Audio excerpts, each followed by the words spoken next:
కుచేలోపాఖ్యానం.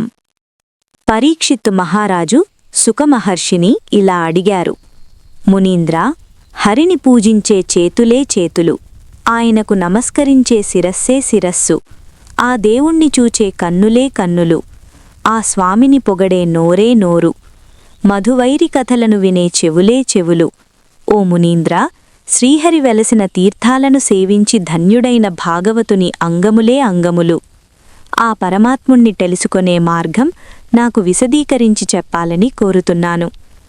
ఇలా పలుకుతున్న పరీక్షిత్తుని చూచి సుఖమహర్షి సంతోషంతో ఇలా అన్నాడు: ఓ మహారాజా, శ్రీకృష్ణుని బాల్యసఖుడు కుచేలుడు.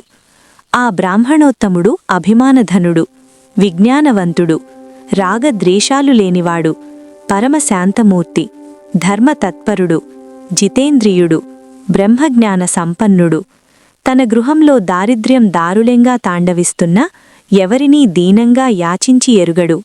తనంత తానుగా ప్రాప్తించిన కాసును కూడా 10,000గా భావించి ఏదో ఒక విధంగా భార్యాపుత్రులను పోషిస్తూ వచ్చాడు. కుచేలుని భార్య మహాపతివ్రత, సద్వంశ సంజాత. బిడ్డలు ఆకలిమంటచేత కృశించి ఎండిన పెదవులను నాలుకతో తడుపుకుంటూ చేతుల్లో ఆకులు గిన్నెలు పట్టుకుని తల్లివద్దకు వచ్చి పట్టెడన్నం పెట్టమని అడుగుతుంటే ఆమె భర్తతో: ప్రాణేశ్వర, ఇంట్లో పేదరికం తాండవిస్తూ ఉంది, దీన్ని గురించి మీరు ఆలోచించడం లేదు అని శోకంతో అన్నది. ఆమె ఆత్మేశ్వరునితో ఇంకా ఇలా అన్నది: స్వామీ, శ్రీకృష్ణుడు మీకు బాల్యసఖుడు. ఆ మహానుభావుణ్ణి దర్శించండి. అతని కృపాకటాక్షం పొంది దారిద్ర్యంతో తల్లడిల్లుతున్న పిల్లలను ఉద్ధరించండి. జనార్దనుడు భక్తవత్సలుడు, ఆశ్రితులను రక్షించేవాడు, దయాసాగరుడు. ఆ మాధవుడు యాదవులు తన్ను సేవింపగా ద్వారకలో ఉన్నాడుగదా, ఒక్కసారి ఆ పరమాత్ముణ్ణి దర్శించండి. ఆ స్వామి మిమ్మల్ని చూస్తే చాలు, వెంటనే మీకు అపారమైన సంపదలు అనుగ్రహిస్తాడు. కలలో కూడా తన్నెన్నడూ స్మరించని కష్టాత్ముడు కూడా విపత్కర పరిస్థితిలో ఒక్కసారి ఆ భక్తజన మందారుని పాదారవిందాలను మనసారా స్మరిస్తే చాలు, అట్టివానిని కూడా ఆ భగవంతుడు కనికరిస్తాడు. అవసరమైతే తన్ను తానే అర్పించుకొంటాడు. అంతటి మహనీయుడు నిరంతరం భక్తితో తన్ను సేవించేవారికి సమస్త సంపదలూ ఇయ్యకుండా ఉంటాడా? ఇలా పలికిన ఇల్లాలి మాటలకు కుచేలుడు సంతోషించాడు.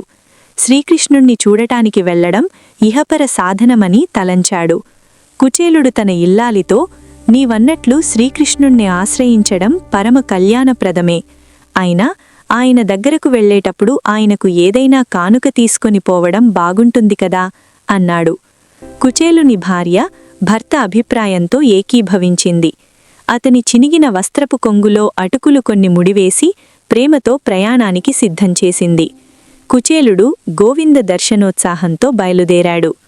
ద్వారకకు వెళ్తూ దారిలో కుచేలుడు తనలో ఇలా తలపోశాడు: ద్వారకలోనికి ఎలా వెళ్లగలను? అత్యంత ప్రభావవంతమైన అంతఃపురంలో ఉన్న శ్రీకృష్ణుణ్ణి ఎలా చూడగలను? ఒకవేళ ద్వారపాలకులు నేనెక్కడి బ్రాహ్మణుడవని, ఇక్కడికెందుకు వచ్చావని నన్ను అడ్డగిస్తే నేనేమి చేయగలను? వారికి ఏదైనా బహుమానమిద్దామన్నా నేను కటిక దరిద్రుణ్ణి. ఇంతకు నా అదృష్టం ఎలా ఉందో!